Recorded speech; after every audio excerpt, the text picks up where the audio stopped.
judges. Oh my! They talk big. They cheat before the bell. Their ego makes them think they're divine. I walk this earth like a god. But inside the ring, arrogance always gets exposed. And in this video, you'll see it happen again and again. Oh, I've seen the Lennox Lewis fights, man. You took a hiding. Fighters humiliated, champions destroyed, egos shattered. And here's the kicker. Each fight you're about to see is crazier than the last. Miss one and you'll miss the knockout that'll blow your mind.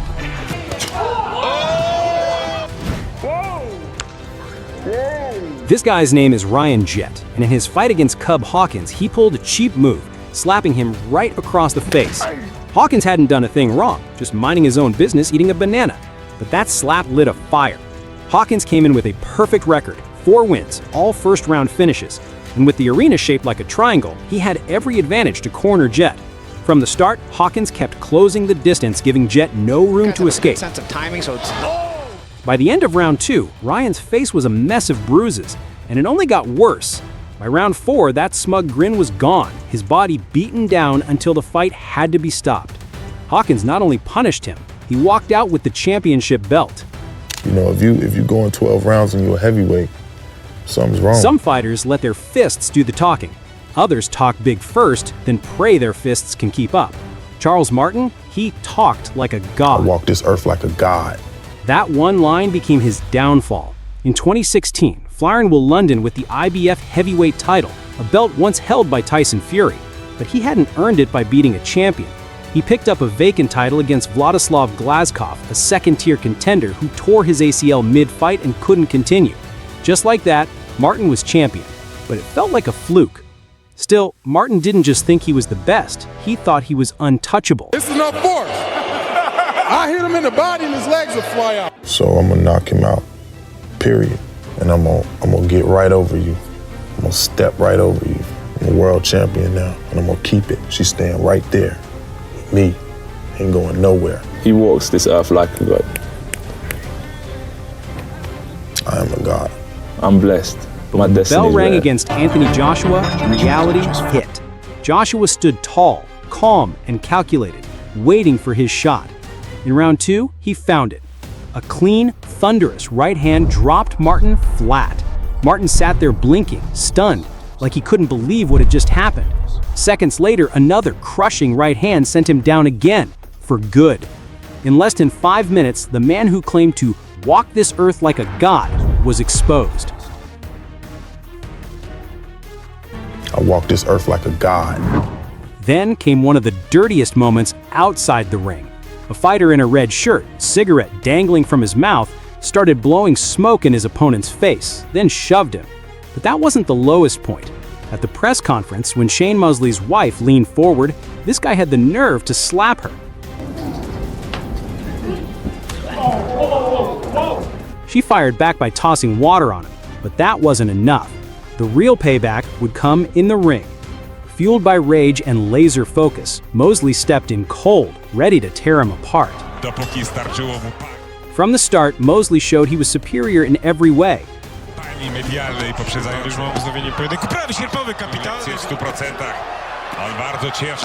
But Ricardo Mayorga, desperate and reckless, kept mocking, kept shouting, digging his own grave.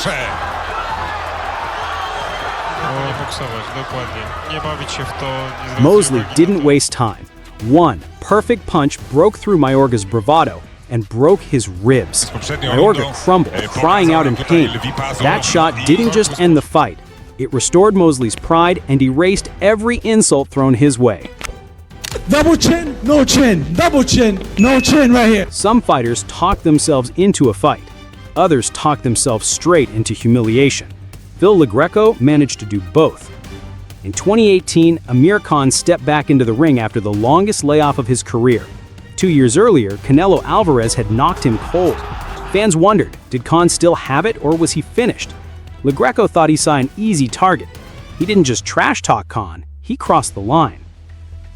After the Canelo loss, you went on a losing streak, family, wife, then, wait a minute. Oh, guys, this is not Pakistan versus India. It's not a cricket match. Please. And then you go out and you tweet to the heavyweight champion of the world, What is wrong with you, mate? What is wrong? You go out and you tweet to the heavyweight champion of the world that he can have your leftovers?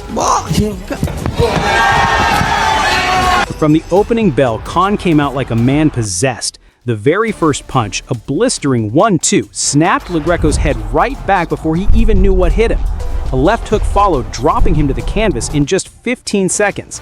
Dazed, LaGreco stumbled to his feet, trying to recover. But Khan wasn't letting him off the hook.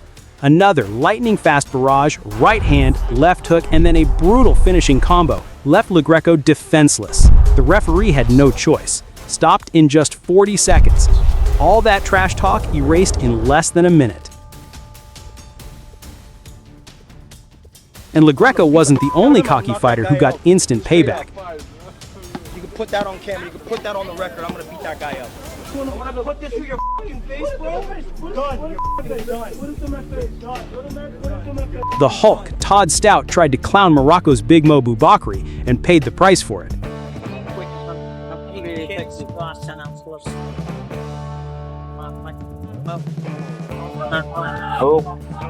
Oh my goodness! But if you think that was bad, the next fight is on another level.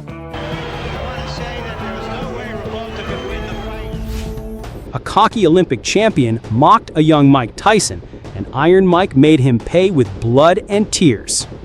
One of Tyson's most hated rivals early in his career was Tyrell Biggs. The tension went all the way back to their amateur days. Tyson had dreamed of Olympic gold but never made the team. Biggs did. He won it all in 1984. But what really lit the fire was a moment before those Olympics. Tyson had wished the US team luck. Biggs smirked and said, "I don't know about him, but he won't be on this plane." That insult burned into Tyson's memory. Fast forward to 1987. Just 2 months earlier, Tyson had become the undisputed heavyweight champion by beating Tony Tucker. Everyone wanted him to face Michael Spinks, but Spinks avoided the fight. So Tyson's next opponent was the mandatory challenger, Olympic gold medalist Tyrell Biggs.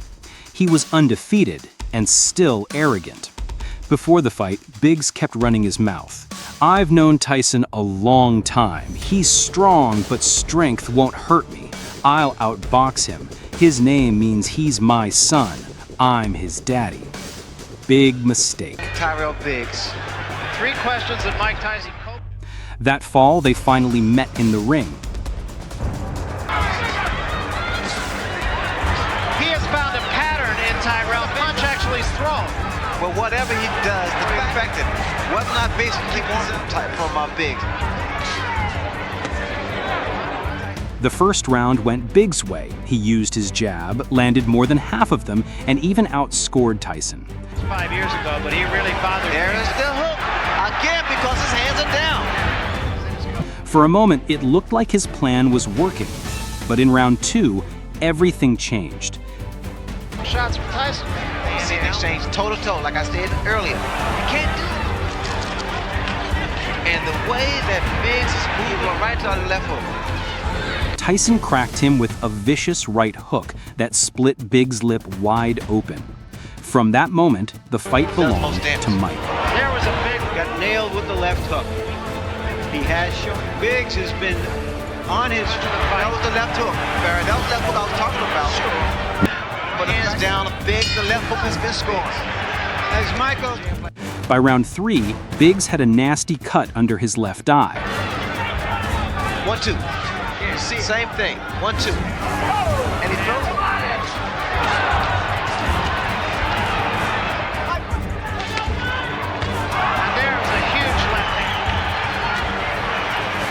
By rounds 5 and 6, Tyson was in full control, hammering him with hooks and right hands. Biggs couldn't keep up. To dominate. It's even uglier. I'm sure the doctor will look at it. Bloody Friday. And another. It's a little easier for him. Instead, he come back with a combination of his own. Then came round 7. Tyson unloaded a thunderous left hook that dropped Biggs hard. That was a tremendous. Look at the right hand of Tyrell Biggs down, and the left. He barely got back up. Tyson pounced instantly. smashing him to the canvas again. This time, the referee had seen enough. Tyson by TKO. Going around there is a left hook. We just abandoned the tactics that would have been effective. I think it's the power and the fact that Mike Tyson. Not only did Tyson destroy the Olympic champ, he made him eat every word of disrespect. What broke him down? Was it just Constantly the pressure? body punches. When I was hitting him with body punches, and I heard him, actually he was crying in there, making woman gestures like, I can't find it, but I knew that he was breaking down soon. You're saying that Biggs was crying when you hit him? And just when you think cockiness can't be punished again, the next fighter discovers how quickly disrespect turns into total defeat. Former longtime WBC heavyweight champion Deontay Wilder stepped into the ring with China's Zhilei Zhang in June 2024. Both men were coming off losses to Joseph Parker, but Wilder believed his team, his power, and his experience would give him the edge. Well, who he got in his corner? He can have the best of the best trainers in the corner. They can't fight for him. They can't teach him nothing that is going to be able to prepare for me, because I'm different. I'm one of a kind. Not only do I can tell you, I'm gonna knock you out. Round one. Zhang, calm and humble as always, didn't blink at the hype. From the opening bell, Wilder struggled. He couldn't set his feet, couldn't find his rhythm. Zhang kept pressing, using his size and power to back him up. And in round 5, it was over. Zhang landed a thunderous shot, a big bang finish that ended Wilder's night and left no doubt who the better man was. But Wilder wasn't the only one humble. Next up was Alex Walters Hannon, a fighter who acted more like a spoiled kid than a professional. Hannon's petty antics were on full display. In one of the most bizarre moments, he drilled his opponent with a cheap body shot as if to say he was on another level. Across the ring stood Andre Mihailovic, an undefeated prospect with a perfect 15-0 record. Hannon was also unbeaten at 13-0, but that wouldn't last. Realizing early that Mihailovic was far stronger than he expected, Hannon turned to dirty tricks. But what he didn't understand was that every act of disrespect only fueled his opponent's fire. And Mihailovic was about to make him pay. By the final rounds, Hannon was beaten down, slumped in a corner, his body language showing defeat before the fight was even called. Mihailovic wasn't finished. In a moment of cold revenge, he spat on Hannon's neck, a clear message for every insult, every cheap move. Then came the final beating. He punished Hannon until there was no doubt left. That night, the lesson was carved in stone. Respect the fight, or the fight will humble you. But look at this, it's got lights on, little lights on it. I'll tell you what's going to happen, it's going to be lights out. For David Tua, that's what's going to happen. And speaking of humility, New Zealand had room for only one heavyweight king. David Tua was already a legend, a national icon, a warrior who had shared the ring with the best in the world. Shane Cameron? He was the new blood, young, ambitious, and eager to take the crown. But Cameron didn't just want to beat Tua, he wanted to erase him. Boy, yourself a professional, man. How long you been out of the ring for? I'm making a difference. Like I said, I wasn't beaten up like you. Oh, I've seen that Lennox Lewis fight, man. You took a hiding. Come to the mountains of Gisborne. And then there's signs, the mountain goat. I was up on that hill at about 1 o'clock this morning. I seen you struggling trying to get up to the goat, so you were nowhere to be seen, mate. You know, you were huffing and puffing, looked like you were going to have a heart attack, so... Yeah, I look at it, this is my time. You know, Dave's had his time, this is my time now. I'm going to stop this man inside the distance. David? Respectfully, I believe this will be Shane's last fight. The opening bell rang, and Tua came forward like a wrecking machine. No hesitation, no warm-up, just raw destruction. Cameron had been talking for weeks, saying Tua had lost his speed, that age had slowed him down. But speed wasn't what Tua needed. All he needed was one clean shot. Midway through the second round, he found it. A single, monstrous left hook detonated on Cameron's chin. Shane's in a heap of trouble. Cameron crashed to the canvas. Somehow he staggered back to his feet, but Tua smelled blood.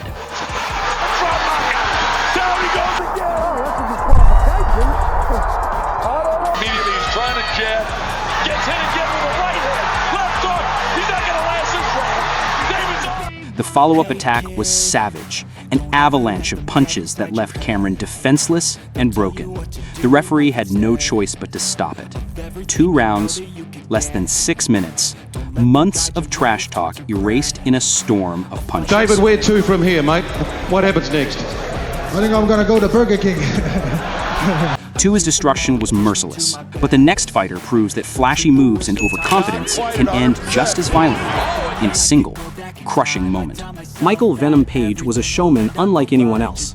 Undefeated, flashy, and fearless, every fight looked like a highlight reel. His knockouts, his dance moves, his swagger, they made him a fan favorite. So when he stepped in against Douglas Lima, Page treated him like an afterthought, a bug to swat away. His cocky body language made that crystal clear. True to form, Page opened the fight with his usual antics, dancing, taunting, and moving with his hands down. He wasn't focused on the fight, only on entertaining the crowd. But Lima, though, wasn't playing Page's game. He knew striking exchanges weren't in his favor, so he tried to drag the fight into grappling, forcing Page to work on the ground. Round 1 ended with Page still clowning, convinced he had full control.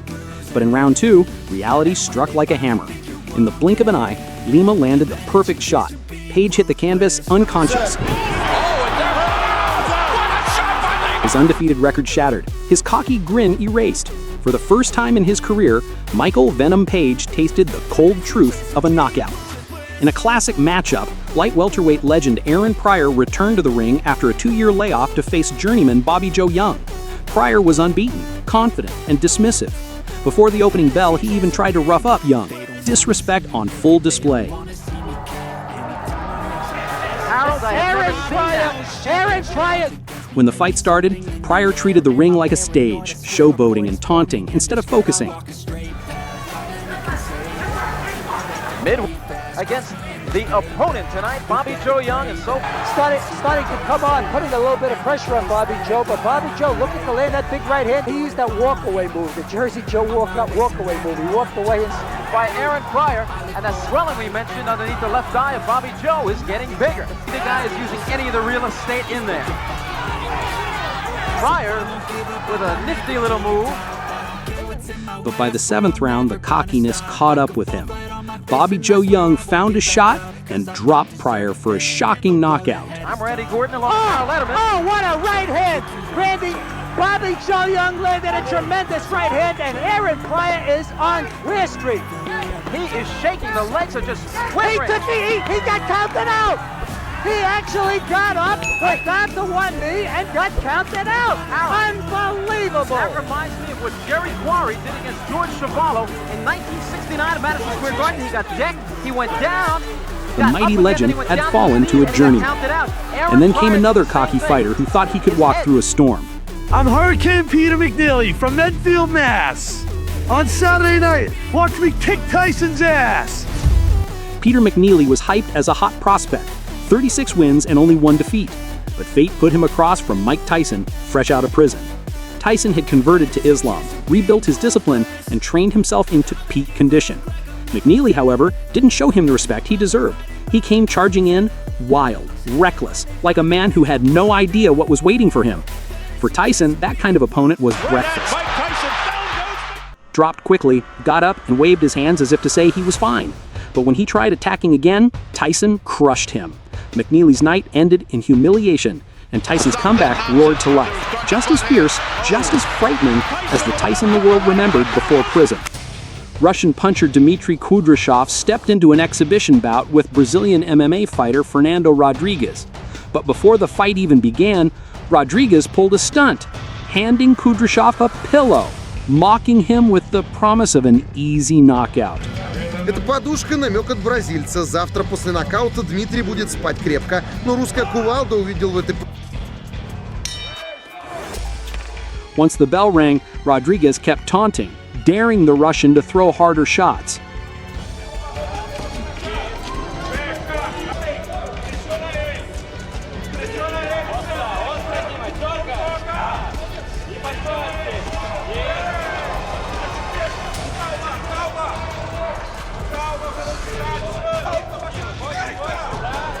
Kudryashov finally obliged. One thunderous punch later, Rodriguez was flat on the canvas, out cold.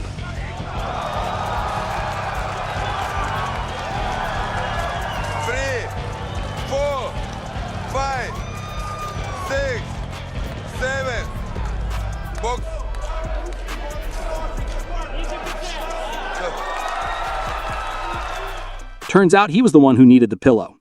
But if that humiliation was bad, the next one was downright outrageous. On June 10, 2016, Dutch fighter Myrtle Groenhart faced Armenian brawler Harut Grigorian. Early on, Grigorian applied relentless pressure, smothering Groenhart and leaving him no room to breathe. Facing defeat, Groenhart did the unthinkable. He took advantage of a distracted Grigorian and blasted him from behind. 5 judges. Oh my! Defend yourself at all times! Yes, fighters are told to defend yourself at all times, but this cheap shot crossed the line. Groenhart celebrated while Grigorian lay out cold, and chaos exploded. Members of Grigorian's team stormed the ring, attacking Groenhart as the crowd erupted in anger. The clip went viral and fans demanded revenge. 6 months later, they got it. By then, Groenhart had captured the championship belt, making the rematch even bigger. But Grigorian walked in stone-faced, eyes cold, carrying the weight of that first humiliation. The arena roared behind him. He wasn't there to fight, he was there to punish. In the rematch, Grigorian dropped Groenhart once, then stood ready, eager for the referee to let it continue. Groenhart staggered on weak legs, but Grigorian pounced, finishing him and claiming the championship belt. The cheap shot artist was finally humbled, beaten fair and square. And he wasn't the only one. In August 2020, Dillian Whyte defended his WBC interim heavyweight title against Russia's Alexander Povetkin. At the press conference, Povetkin extended his hand as a sign of respect. Whyte dismissed him, rudely refusing the gesture.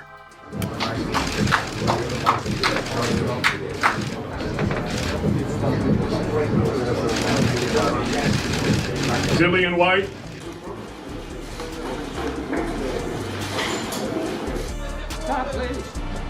Seconds out. But inside the ring, Povetkin didn't need respect. He needed one clean opening. And in round 5, he found it. A thunderous punch detonated on Whyte's chin, knocking him unconscious. The same hand Whyte refused to shake had just delivered the blow that ended his night and his title reign. Just when you think overconfidence can't be punished any harder, the next challenger steps in and learns the hard way that a heavyweight's power doesn't forgive mistakes. For nearly a decade, Vladimir Klitschko ruled the heavyweight division with an iron fist. He didn't just win, he dominated, making great fighters look ordinary. But in 2014, Bulgaria's Kubrat Pulev believed he was the man to finally break the Klitschko era. Pulev wasn't just confident, he was dismissive. He told anyone who'd listen that he was stronger, meaner, and tougher than all of Klitschko's past challengers. But what he didn't realize is that Klitschko had heard that story 100 times before. From the opening bell, Pulev charged forward, throwing wild haymakers, hunting for a quick knockout. Klitschko barely blinked. He simply stepped back, planted his feet, and fired a short left hook. Pulev hit the canvas hard. He got up smiling, pretending he wasn't hurt, but Klitschko had already seen the truth. Moments later, another left hook dropped Pulev again, and suddenly this unstoppable challenger was already in survival mode. Pulev tried to claw his way back with desperate shots, most of them rabbit punches, but Klitschko stayed composed, calm, and patient. Then in round 5, it ended for good. Klitschko unleashed one more crushing left hook and Pulev's legs buckled. His body collapsed to the canvas, this time with no recovery. The referee waved it off. Fight over.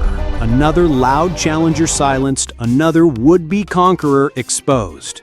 Klitschko had once again proven the same painful lesson. Thinking you can dethrone him is one thing.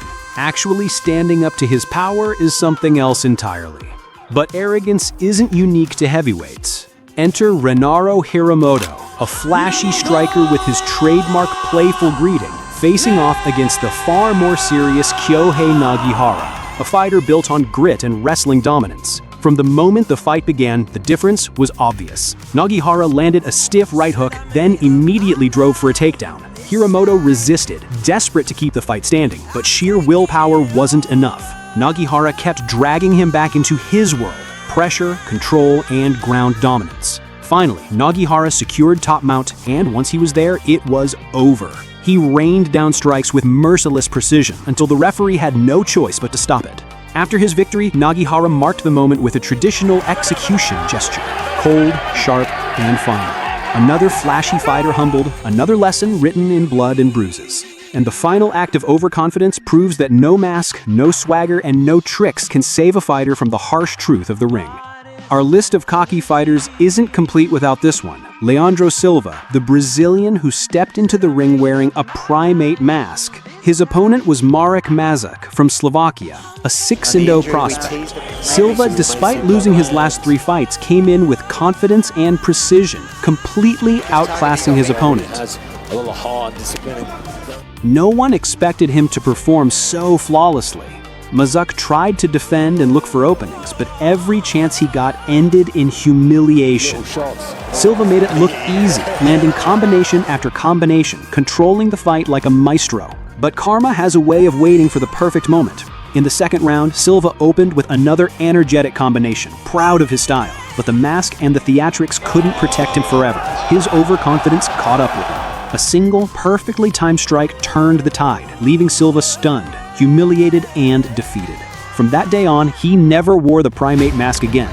Those were the cocky fighters who got what they deserved, each one humbled by the ring. Which knockout shocked you the most? Drop your favorite moment in the comments. I want to see what blew your mind. Smash that like button if you loved watching these humbling moments. Hit subscribe for more insane karma knockouts, and check the comments for even more fights where arrogance meets reality.